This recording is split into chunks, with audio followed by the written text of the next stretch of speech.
ಜಲಾಶಯಕ್ಕೆ ತುಂಗಭದ್ರೆ ಹರಿಯುತಿಹಳು ಇಲ್ಲಿ. ತುಂಗಭದ್ರಾ ಜಲಾಶಯ ಲಕ್ಷಾಂತರ ಜನರ ಭರವಸೆಯ ಬೆಳಕು. ಕಳೆದ 8 ದಶಕಗಳಿಂದ ಕರ್ನಾಟಕ ರಾಜ್ಯದ ಬಳ್ಳಾರಿ, ಕೊಪ್ಪಳ, ರಾಯಚೂರು, ವಿಜಯನಗರ, ಆಂಧ್ರಪ್ರದೇಶದ ಅನಂತಪುರ, ಕಡಪ, ಕರ್ನೂಲು ಮತ್ತು ತೆಲಂಗಾಣದ ಮೆಹಬೂಬ್ ನಗರ ಇವೆಲ್ಲವೂ ಸೇರಿದಂತೆ 8 ದೀರ್ಘಕಾಲದ ಬರಪೀಡಿತ ಜಿಲ್ಲೆಗಳ ಜೀವನಾಡಿಯಾಗಿರುವ ತುಂಗಭದ್ರಾ ಜಲಾಶಯದ ಅಸ್ತಿತ್ವಕ್ಕೆ ಧಕ್ಕೆಯಾಗುತ್ತಿದೆ. ಜಲಾಶಯದ ಈಗಿನ ಸ್ಥಿತಿಯನ್ನ ಅವಲೋಕಿಸಿದರೆ ಜನರ ಅಪೇಕ್ಷೆಯನ್ನು ನಿರೀಕ್ಷಿತ ಮಟ್ಟದಲ್ಲಿ ಈಡೇರಿಸುತ್ತಿಲ್ಲ ಎಂಬ ಕೊರಗು ಪ್ರತಿಯೊಬ್ಬರಿಗೂ ಕಾಡುತ್ತಿದೆ. ಇದೇ ಪರಿಸ್ಥಿತಿ ಕೆಲ ವರ್ಷಗಳವರೆಗೆ ಮುಂದುವರೆದರೆ ಈ ಜಲಾಶಯದ ನೀರನ್ನೇ ಅವಲಂಬಿಸಿರುವ 8 ಜಿಲ್ಲೆಗಳ ಲಕ್ಷಾಂತರ ಕುಟುಂಬಗಳ ಭವಿಷ್ಯದ ಪಾಡೇನು ಎನ್ನುವುದು ಪ್ರಶ್ನಾರ್ಥಕವಾಗಿದೆ. 70 ವರ್ಷಗಳ ಇತಿಹಾಸವಿರುವ ಐತಿಹಾಸಿಕ ಅಣೆಕಟ್ಟಿನ ಬಗ್ಗೆ ನಾವುಗಳು ದಿವ್ಯ ನಿರ್ಲಕ್ಷ್ಯ ತಾಳಿರುವುದೇ ಜಲಾಶಯದ ಅಸ್ತಿತ್ವಕ್ಕೆ ದೊಡ್ಡ ಪೆಟ್ಟು ನೀಡುತ್ತಿದ್ದೇವೆ ಎಂಬುದು ಸತ್ಯದ ಮಾತು. ತುಂಗಾ ಮತ್ತು ಭದ್ರಾ ಎನ್ನುವ 2 ನದಿಗಳು ಪಶ್ಚಿಮ ಘಟ್ಟಗಳಿಂದ ಹುಟ್ಟಿ ಶಂಕರಾಚಾರ್ಯರು ಪೂಜಿಸಿದರು ಎನ್ನಲಾದ ಶೃಂಗೇರಿ ಶಾರದಾಂಬೆಯ ಸನ್ನಿಧಿಯ ಪಕ್ಕದಲ್ಲಿ ಹರಿದು ಕೂಡ್ಲಿ ಎಂಬಲ್ಲಿ ಸಂಗಮವಾಗಿ ತುಂಗಭದ್ರಾ ಎಂಬ ನದಿಯಾಗಿ ವಿಜಯನಗರ ಸಾಮ್ರಾಜ್ಯದ ಉದ್ದಕ್ಕೂ ಹರಿಯುತ್ತಾ ಬಂದು ಶ್ರೀಶೈಲದ ಹತ್ತಿರವಿರುವ ಕೃಷ್ಣಾ ನದಿಯನ್ನು ಸೇರುತ್ತವೆ. ಈ ಭಾಗದ ಜನರು ಮತ್ತು ರೈತರು ಬರಪೀಡಿತರಾಗಿ ಬಳಲುತ್ತಿರುವಾಗ ಅಂದಿನ ಬ್ರಿಟಿಷ್ ಅಧಿಕಾರಿ ಆರ್ಥರ್ ಕಾಟನ್ 1850ರಲ್ಲಿ ತುಂಗಭದ್ರಾ ನದಿಗೆ ಅಣೆಕಟ್ಟನ್ನು ನಿರ್ಮಿಸುವ ಮೂಲಕ ಈ ಭಾಗದ ಜನರ ನೀರಿನ ಬವಣೆಯನ್ನು ನೀಗಿಸಬಹುದೆಂಬ ವರದಿ ಸಲ್ಲಿಸಿದರೂ ಅದು ಕೈಗೂಡಲು 100 ವರ್ಷಗಳೇ ಬೇಕಾಯಿತು. ಕಾರಣ, ಈ ಭಾಗದಲ್ಲಿ ಸ್ವಲ್ಪ ಭಾಗ ಹೈದರಾಬಾದಿನ ನಿಜಾಮರಿಗೂ ಮತ್ತು ಸ್ವಲ್ಪ ಭಾಗ ಮೆಡ್ರಾಸ್ ಪ್ರೆಸಿಡೆನ್ಸಿಯ ಆಡಳಿತಕ್ಕೆ ಒಳಪಟ್ಟಿರುವುದು ಜಲಾಶಯದ ನಿರ್ಮಾಣದ ವಿಳಂಬಕ್ಕೆ ಕಾರಣವಾಯಿತು. ನಂತರದಲ್ಲಿ ಇಬ್ಬರೂ ಕೂಡಿಕೊಂಡು 1945ರಿಂದ 1954ರ ಅವಧಿಯಲ್ಲಿ 125 ಕೋಟಿ ರೂಪಾಯಿ ವೆಚ್ಚದಲ್ಲಿ ಹೊಸಪೇಟೆಯ ಬಳಿಯಲ್ಲಿರುವ ಮಲ್ಲಾಪುರ ಗ್ರಾಮದಲ್ಲಿ ತುಂಗಭದ್ರಾ ಜಲಾಶಯದ ನಿರ್ಮಾಣ ಮಾಡಿದರು. ತುಂಗಭದ್ರಾ ಜಲಾಶಯದ ನೀರಿನ ತಳಮಟ್ಟ 1550 ಅಡಿ, ಅಣೆಕಟ್ಟಿನ ಗರಿಷ್ಠ ಮಟ್ಟ 1633 ಅಡಿ. ತುಂಗಭದ್ರಾ ಜಲಾಶಯವು 133 ಟಿಎಂಸಿ ಸಂಗ್ರಹ ಸಾಮರ್ಥ್ಯ ಹೊಂದಿದ್ದು, ಸದ್ಯ ಜಲಾಶಯದಲ್ಲಿ 30 ಟಿಎಂಸಿಯಷ್ಟು ಹೂಳು ತುಂಬಿರುವುದರಿಂದ ಸದ್ಯದ ಸಂಗ್ರಹ ಸಾಮರ್ಥ್ಯ 103 ಟಿಎಂಸಿಗೆ ಕುಸಿದಿದೆ. ಕೃಷ್ಣ ಜಲ ನ್ಯಾಯ ಮಂಡಳಿಯ ತೀರ್ಪಿನ ಪ್ರಕಾರ 230 ಟಿಎಂಸಿ ನೀರನ್ನು ಬಳಸಲು ಆದೇಶವಾಗಿತ್ತು. ತುಂಗಭದ್ರಾ ಜಲಾಶಯದ ಬಲದಂಡೆ ಕೆಳಮಟ್ಟ ಕಾಲುವೆ, right bank low level canal ಒಟ್ಟು 43 ಟಿಎಂಸಿ ನೀರನ್ನು ಪೂರೈಸುತ್ತದೆ. ಇದರಲ್ಲಿ 19 ಟಿಎಂಸಿ ಕರ್ನಾಟಕದ ಕಂಪ್ಲಿ, ಕುರುಗೋಡು, ಸಿರಗುಪ್ಪ, ಮೋಕಾ ಪ್ರಾಂತ್ಯದ 93,000 ಎಕರೆಗೆ ನೀರನ್ನು ಪೂರೈಸುತ್ತಿದೆ. ಉಳಿದ 24 ಟಿಎಂಸಿ ಆಂಧ್ರಪ್ರದೇಶದ ಆದೋನಿ, ಎಮ್ಮಿಗನೂರು ಪ್ರಾಂತ್ಯದ 1,57,000 ಎಕರೆಗೆ ನೀರನ್ನು ಪೂರೈಸುತ್ತಿದೆ. ಈ ಕಾಲುವೆ ಎರಡೂ ಬೆಳೆಗಳಿಗೆ ನೀರನ್ನು ಪೂರೈಸುತ್ತಿದೆ. ತುಂಗಭದ್ರಾ ಜಲಾಶಯದ ಬಲದಂಡೆ ಮೇಲ್ಮಟ್ಟ ಕಾಲುವೆ, right bank high level canal ಒಟ್ಟು 50 ಟಿಎಂಸಿ ನೀರನ್ನು ಪೂರೈಸುತ್ತದೆ. ಇದರಲ್ಲಿ 17.5 ಟಿಎಂಸಿ ಕರ್ನಾಟಕದ ದರೋಜಿ, ಕುರುಗೋಡು, ಬಳ್ಳಾರಿ ಪ್ರಾಂತ್ಯದ 2 ಲಕ್ಷ ಎಕರೆಗೆ ನೀರನ್ನು ಪೂರೈಸುತ್ತಿದೆ. 17.5 ಟಿಎಂಸಿ ಆಂಧ್ರಪ್ರದೇಶದ ಕನೇಕಲ್, ಉರ್ವಕೊಂಡ, ಗುಂತಕಲ್, ಗುತ್ತಿ, ಅನಂತಪುರ ಪ್ರಾಂತ್ಯದ 1,90,000 ಎಕರೆಗೆ ನೀರನ್ನು ಪೂರೈಸುತ್ತಿದೆ. ಇದಲ್ಲದೆ ಆಂಧ್ರಪ್ರದೇಶದ ಕೋಟಾ ಅಡಿಯಲ್ಲಿ 15 ಟಿಎಂಸಿ ನೀರನ್ನು ಇದೇ ಕಾಲುವೆಯ ಮೂಲಕ ಪೆನ್ನಾ ಡ್ಯಾಂಗೆ ಒದಗಿಸಲಾಗುತ್ತಿದೆ. ಈ ಕಾಲುವೆ ಒಂದು ಬೆಳೆಗೆ ಮಾತ್ರ ನೀರನ್ನು ಪೂರೈಸುತ್ತಿದೆ. ತುಂಗಭದ್ರಾ ಜಲಾಶಯದ ಎಡದಂಡೆ ಮುಖ್ಯ ಕಾಲುವೆ, ಲೆಫ್ಟ್ ಬ್ಯಾಂಕ್ ಮೈನ್ ಕೆನಾಲ್ ಒಟ್ಟು 93 ಟಿಎಂಸಿ ನೀರನ್ನು ಕರ್ನಾಟಕದ ಗಂಗಾವತಿ, ಕಾರಟಗಿ, ಸಿಂಧನೂರು, ಮಾನ್ವಿ, ಸಿರ್ವಾರ, ರಾಯಚೂರು ಪ್ರಾಂತ್ಯದ 6 ಲಕ್ಷ ಎಕರೆಗೆ ನೀರನ್ನು ಪೂರೈಸುತ್ತಿದೆ. ಈ ಕಾಲುವೆ ಎರಡೂ ಬೆಳೆಗಳಿಗೆ ನೀರನ್ನು ಪೂರೈಸುತ್ತಿದೆ. ಆಂಧ್ರಪ್ರದೇಶದ ಕೆಸಿ ಕೆನಾಲ್, ಕರ್ನೂಲ್ ಕಡಪ ಕೆನಾಲ್ಗೆ 10 ಟಿಎಂಸಿ ನೀರನ್ನ ನದಿಗೆ ಬಿಟ್ಟು ಪೂರೈಸಲಾಗುತ್ತಿದೆ. ಹಾಗೆ ರಾಜೋಲಿ ಬಂಡ ಯೋಜನೆಗೆ 7 ಟಿಎಂಸಿ ನೀರನ್ನು ನದಿಗೆ ಬಿಟ್ಟು ಪೂರೈಸಲಾಗುತ್ತಿದೆ. ಇದಲ್ಲದೆ 18 ಟಿಎಂಸಿಯಷ್ಟು ನೀರು ಆವಿಯಾಗಿ ಯಾವುದೇ ಉಪಯೋಗಕ್ಕೆ ಬಾರದೆ ನಷ್ಟವಾಗುತ್ತಿದೆ. ಇವತ್ತು ಜಲಾಶಯದಲ್ಲಿ ಸುಮಾರು 30 ಟಿಎಂಸಿಯಷ್ಟು ಹೂಳು ತುಂಬಿಕೊಂಡಿದೆ. ಇದರಿಂದ ನೀರಿನ ಸಂಗ್ರಹ ಸಾಮರ್ಥ್ಯ ಕಡಿಮೆಯಾಗಿದೆ. ಜಾಗತಿಕ ತಾಪಮಾನ ಮತ್ತು ಪರಿಸರ ನಾಶದ ಕಾರಣದಿಂದ ಸಕಾಲಿಕವಾಗಿ ಮಳೆಯೂ ಬೀಳುತ್ತಿಲ್ಲ. ಹಿಂದಿನ ವರ್ಷಗಳನ್ನು ಗಮನಿಸಿದರೆ 2011ರಿಂದ 2022ರವರೆಗೆ ಜೂನ್, ಜುಲೈ, ಆಗಸ್ಟ್ ತಿಂಗಳುಗಳ ಮಳೆಯಿಂದ ನೀರಿನ ಸಂಗ್ರಹವಾಗಿರುವುದು ಕಾಣುತ್ತದೆ. ಹೂಳು ತುಂಬಿಕೊಂಡು ನೀರಿನ ಸಂಗ್ರಹ ಸಾಮರ್ಥ್ಯ ಕಡಿಮೆ ಆಗಿರುವ ಕಾರಣದಿಂದ ಔಟ್ಲೆಟ್ನಿಂದ ಸ್ಪಿಲ್ವೇ ನೀರನ್ನು ಬಿಡುವ ಪರಿಪಾಠವಿದೆ.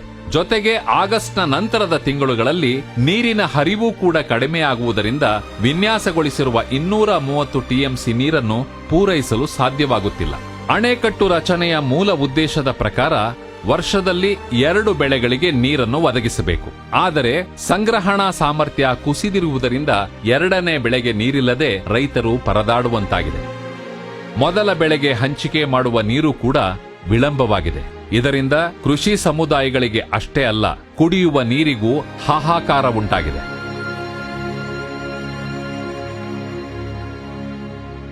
ಇದು ಸಾಲದೆಂಬಂತೆ ನದಿಯ ಮೇಲೆ ತುಂಗಭದ್ರಾ ಜಲಾಶಯದ ಮೇಲ್ಮಟ್ಟದಲ್ಲಿ 12 ಅಣೆಕಟ್ಟುಗಳು ನಿರ್ಮಾಣವಾಗಿವೆ. 22,000 ಕೋಟಿ ವೆಚ್ಚದ 5.5 ಲಕ್ಷ ಎಕರೆ ನೀರು ಒದಗಿಸುವ 30 ಟಿಎಂಸಿ ಸಂಗ್ರಹ ಸಾಮರ್ಥ್ಯದ ಅಪ್ಪರ್ ತುಂಗಾ ಯೋಜನೆ ಪೂರ್ಣಗೊಳ್ಳುವ ಹಂತದಲ್ಲಿದೆ. ಮತ್ತೊಂದು 6,000 ಕೋಟಿ ವೆಚ್ಚದ 2.8 ಲಕ್ಷ ಎಕರೆಗೆ ನೀರುಣಿಸುವ 20 ಟಿಎಂಸಿ ಸಾಮರ್ಥ್ಯದ ಸಿಂಗತಲೂರ್ ಯೋಜನೆ ಪೂರ್ಣಗೊಂಡಿದೆ. ಈ ಯೋಜನೆಗಳಿಂದಾಗಿ ತುಂಗಭದ್ರಾ ಅಣೆಕಟ್ಟಿನ ಮೇಲೆ ಅವಲಂಬಿತರಾಗಿರುವ ಜನರಿಗೆ ಹೆಚ್ಚುವರಿ 50 ಟಿಎಂಸಿ ನೀರಿನ ಕೊರತೆ ಉಂಟಾಗಿದೆ. ಇಂತಹ ಹಲವು ಸಮಸ್ಯೆಗಳು ತುಂಗಭದ್ರಾ ಜಲಾಶಯದ ಅಸ್ತಿತ್ವಕ್ಕೆ ಪೆಟ್ಟು ನೀಡುತ್ತಿವೆ. 2ನೇ ಬೆಳೆಗೆ ಸಂಪೂರ್ಣವಾಗಿ ನೀರು ಕಡಿಮೆಯಾಗುವ ಪರಿಣಾಮವನ್ನು ಪ್ರತಿ ವರ್ಷ ಈ ಭಾಗದ ರೈತರು ಎದುರಿಸುತ್ತಿದ್ದಾರೆ. ಇಂತಹ ಪರಿಸ್ಥಿತಿಯ ಗಂಭೀರತೆಯನ್ನು ನಮ್ಮನ್ನಾಳುವ ಜನಪ್ರತಿನಿಧಿಗಳು ಅರ್ಥ ಮಾಡಿಕೊಳ್ಳುತ್ತಿಲ್ಲ. ಜೊತೆಗೆ ಈ ವಿಷಯವಾಗಿ ಸರ್ಕಾರ ಮೌನ ತಾಳಿರುವುದು ಈ ಭಾಗದ ಜನರ ಕೋಪಕ್ಕೆ ಕಾರಣವಾಗಿದೆ. ಜಲಾಶಯದ ಕೆಳಮಟ್ಟದಲ್ಲಿರುವ ಆಂಧ್ರಪ್ರದೇಶ ಮತ್ತು ತೆಲಂಗಾಣ ರಾಜ್ಯದವರು ಅಲ್ಲಿನ ರೈತರ ಹಿತದೃಷ್ಟಿಯನ್ನು ಗಮನದಲ್ಲಿಟ್ಟುಕೊಂಡು ಹಲವು ಜಲಾಶಯದ ಯೋಜನೆಗಳನ್ನು ಯೋಜಿಸಿ ಅದನ್ನು ರೂಪಿಸಿದ್ದಾರೆ. ಆಂಧ್ರಪ್ರದೇಶ ಸರ್ಕಾರ ಕೆಸಿ ಕೆನಾಲ್ಗೆ ಶ್ರೀಶೈಲಂ ಡ್ಯಾಂನಿಂದ ಮುಚ್ಚುಮರಿ ಲಿಫ್ಟ್ ಯೋಜನೆಯ ಮೂಲಕ ನೀರು ಪೂರೈಸುತ್ತಿದೆ.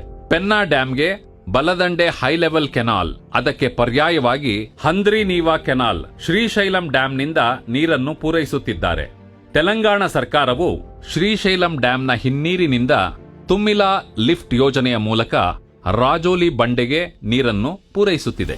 ಭವಿಷ್ಯದಲ್ಲಿ ಗುಂಡ್ರುವೇಲು ಯೋಜನೆಯ ಅಡಿಯಲ್ಲಿ ನಿರ್ಮಾಣವಾಗಿರುವ 20 ಟಿಎಂಸಿ ಸಾಮರ್ಥ್ಯದ ಡ್ಯಾಮ್ ಅನ್ನು ಶ್ರೀಶೈಲಂನಲ್ಲಿ ಕೃಷ್ಣಾ ನದಿ ಸೇರೋಕ್ಕೂ ಮುಂಚಿತವಾಗಿ ತುಂಗಭದ್ರಾ ನದಿಯ ಮೇಲೆಯೇ ಡ್ಯಾಮ್ ರೂಪಿಸುವ ಯೋಜನೆಯನ್ನು ಆಂಧ್ರ ಮತ್ತು ತೆಲಂಗಾಣ ಸರ್ಕಾರಗಳು ಜಂಟಿಯಾಗಿ ನಡೆಸುತ್ತಾ ಇವೆ.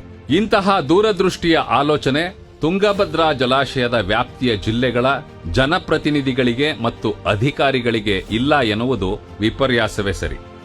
ಇಂತಹ ಗಂಭೀರ ಸಮಸ್ಯೆಗೆ ಪರಿಹಾರವೇನೆಂದರೆ, ನೀರಾವರಿ ತಜ್ಞರು ನಿರ್ಧರಿಸಿದಂತೆ ಬಲದಂಡೆ ಮೇಲ್ಮಟ್ಟದ ಕಾಲುವೆ ರೈಟ್ ಬ್ಯಾಂಕ್ ಹೈಲೆವೆಲ್ ಕೆನಾಲ್ನಿಂದ ಪೆನ್ನಾ ಡ್ಯಾಂಗೆ 15 ಟಿಎಂಸಿ ನೀರನ್ನು ಪೂರೈಸುತ್ತಿದ್ದಾರೆ. ಇದರ ಪರ್ಯಾಯವಾಗಿ ಹೊಸ ಫ್ಲಡ್ ಚಾನಲ್ ನಿರ್ಮಿಸುವ ಮೂಲಕ ಡ್ಯಾಂ ತುಂಬಿದ ಬಳಿಕ 15 ಟಿಎಂಸಿ ನೀರಿನ ಹೊರಹರಿವನ್ನು ಉಪಯೋಗಿಸಿ ಅದನ್ನು ಪೂರೈಸಬಹುದು.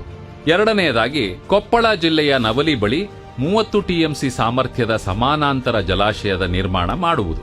ಈ ಬಗ್ಗೆ ಸರ್ಕಾರವು ಬಜೆಟ್ನಲ್ಲಿ ನವಲಿ ಜಲಾಶಯದ ನಿರ್ಮಾಣ ಕೈಗೆತ್ತಿಕೊಳ್ಳುತ್ತೇವೆಂದು ಹೇಳಿದ್ದರೂ ಕೂಡ ಹಣವನ್ನು ಮೀಸಲಿಡದೇ ಇರುವುದು ವಿಪರ್ಯಾಸ. ತುಂಗಭದ್ರಾ ಜಲಾಶಯ ತುಂಬಿ ನೀರಿನ ಸಂಗ್ರಹದಲ್ಲಿ ಉಂಟಾಗಿರುವ ಕೊರತೆಯನ್ನು ಸರಿದೂಗಿಸಲು ನವಳೆ ಬಳಿ ಒಂದು ಸಮತೋಲನ ಜಲಾಶಯ ನಿರ್ಮಿಸಲು ಯೋಜನಾ ವರದಿ ಸಿದ್ಧಪಡಿಸಲಾಗುತ್ತಿದ್ದು, ಪ್ರಸ್ತಾವನೆ ಕುರಿತು ತೆಲಂಗಾಣ ಮತ್ತು ಆಂಧ್ರ ರಾಜ್ಯಗಳಿಗೆ ಸಮಾಲೋಚಿಸಿ ಯೋಜನೆಯನ್ನು ಕಾರ್ಯಗತಗೊಳಿಸಲು ಕ್ರಮ ವಹಿಸಲಾಗುವುದು. ಈ ಯೋಜನೆ ಅನುಷ್ಠಾನಕ್ಕೆ ಪ್ರಸ್ತುತ ಸಾಲಿನಲ್ಲಿ 1,000 ಕೋಟಿ ಅನುದಾನವನ್ನು ಒದಗಿಸಲಾಗುವುದು. ನವಿಲೆ ಇದೆಯಲ್ಲ, ಜಲಾಶಯ ಇದೆಯಲ್ಲ, ಅದು ಮಾಡ್ತೀವಿ. ಯಾಕಂದ್ರೆ ಅದು ಉಳು ತುಂಬಿಬಿಟ್ಟಿದೆ ತುಂಗಭದ್ರಾ ಇದರಲ್ಲಿ. ಅದನ್ನು ಸರಿದೂಗಿಸ್ಬೇಕಾದ್ರೆ ಒಂದು ಜಲಾಶಯ ಬೇಕೇ ಬೇಕು, ಬ್ಯಾಲೆನ್ಸಿಂಗ್ ರಿಸರ್ವಾಯರ್ ಬೇಕೇ ಬೇಕು. ಅದಕ್ಕೋಸ್ಕರ ಅದನ್ನು ಮಾಡ್ತೀವಿ. We are committed to it. We have made a promise in the budget. ಅನುಮೋದನೆ ಪ್ರಕ್ರಿಯೆಯಿಂದ ಹಿಡಿದು ಯೋಜನೆ ಪೂರ್ಣಗೊಳ್ಳುವವರೆಗೂ 8 ರಿಂದ 10 ವರ್ಷ ಬೇಕಾಗುತ್ತದೆ ಎಂದು ಅಂದಾಜಿಸಲಾಗಿದೆ. ಈ ಯೋಜನೆ ಕಾರ್ಯಗತವಾಗುವುದಕ್ಕೆ ಕಿಂಚಿತ್ತೂ ಆಸಕ್ತಿ ತೋರದೇ ಇರುವುದು ಈ ಭಾಗದ ಶಾಸಕರು, ಸಂಸದರು ಸೇರಿದಂತೆ ಜನಪ್ರತಿನಿಧಿಗಳ ದಿವ್ಯ ನಿರ್ಲಕ್ಷ್ಯ ಎದ್ದು ಕಾಣುತ್ತಿದೆ. ಅಪ್ಪರ್ ಭದ್ರಾ ಪ್ರಾಜೆಕ್ಟ್ಗೆ ಕರ್ನಾಟಕ ಸರ್ಕಾರ 22,000 ಕೋಟಿ ಅನುದಾನ ನೀಡಿದೆ. ಅಷ್ಟೇ ಅಲ್ಲದೆ ಕೇಂದ್ರ ಸರ್ಕಾರವೂ ಕೂಡ ಇದನ್ನ ನ್ಯಾಷನಲ್ ಪ್ರಾಜೆಕ್ಟ್ ಎಂದು ಘೋಷಿಸಿ 5,500 ಕೋಟಿ ನೆರವು ನೀಡಿದೆ. ಆದರೆ ಕೇಂದ್ರ ಮತ್ತು ರಾಜ್ಯ ಸರ್ಕಾರಗಳು ನಮ್ಮ ಭಾಗದ ರೈತರ ಮೇಲೇಕೆ ಮಲತಾಯಿ ಧೋರಣೆಯನ್ನ ತೋರುತ್ತಿವೆ. ಕಾವೇರಿ ಹೋರಾಟಕ್ಕೆ ಓಗೊಡುವ ನಮ್ಮ ರಾಜ್ಯ ಸರ್ಕಾರ, ರೈತ ಸಂಘಟನೆಗಳು ಹಾಗೂ ಸಾರ್ವಜನಿಕರು ಈ ತುಂಗಭದ್ರಾ ಜಲಾಶಯದ ಹೋರಾಟಕ್ಕೇಕೆ ಧ್ವನಿಯನ್ನೇ ಎತ್ತುತ್ತಿಲ್ಲ? ಆದರೆ ಇವರನ್ನ ಜಾಗೃತಗೊಳಿಸುವ ಕೆಲಸವನ್ನೂ ಕೂಡ ಸಂಘಟನೆಗಳು ಮತ್ತು ಜನರು ಮಾಡದೇ ಇರುವುದು ಅಚ್ಚರಿಯ ಸಂಗತಿ. ಇದೇ ಪರಿಸ್ಥಿತಿ ಮುಂದುವರೆದರೆ ಇನ್ನು ಕೆಲವೇ ವರ್ಷಗಳಲ್ಲಿ ತುಂಗಭದ್ರಾ ಜಲಾಶಯವು ಇತಿಹಾಸದ ಪುಟ ಸೇರಲಿದೆ. ಇಂತಹ ಪರಿಸ್ಥಿತಿ ಎದುರಾಗುವ ಮೊದಲೇ ಜನರು ಎಚ್ಚೆತ್ತುಕೊಳ್ಳಬೇಕು. ಇಲ್ಲವಾದರೆ ಡೊಕ್ಕಲು ಕರವು ಎಂಬ ಮೊದಲಿನ ಸ್ಥಿತಿಯನ್ನು ನಾವೇ ಕೈಯಾರೆ ಮಾಡಿಕೊಂಡಂತಾಗುತ್ತದೆ. ಭವಿಷ್ಯದ ಈ ಗಂಭೀರತೆಯನ್ನ ನಿವಾರಿಸಲು ಇಂದಿನ ಜನಪ್ರತಿನಿಧಿಗಳು, ಸಾರ್ವಜನಿಕರು, ರೈತರು, ಯುವಕರು, ಮಕ್ಕಳು ಮತ್ತು ಸಂಘಟನೆಗಳು ಎಚ್ಚೆತ್ತುಕೊಳ್ಳಬೇಕಾಗಿದೆ. ಏಳಿ, ಎದ್ದೇಳಿ, ಎಚ್ಚರಗೊಳ್ಳಿ. ನವಲಿ ಸಮಾನಾಂತರ ಜಲಾಶಯ ನಿರ್ಮಾಣವಾಗುವವರೆಗೂ ನಿಲ್ಲಬೇಡಿ.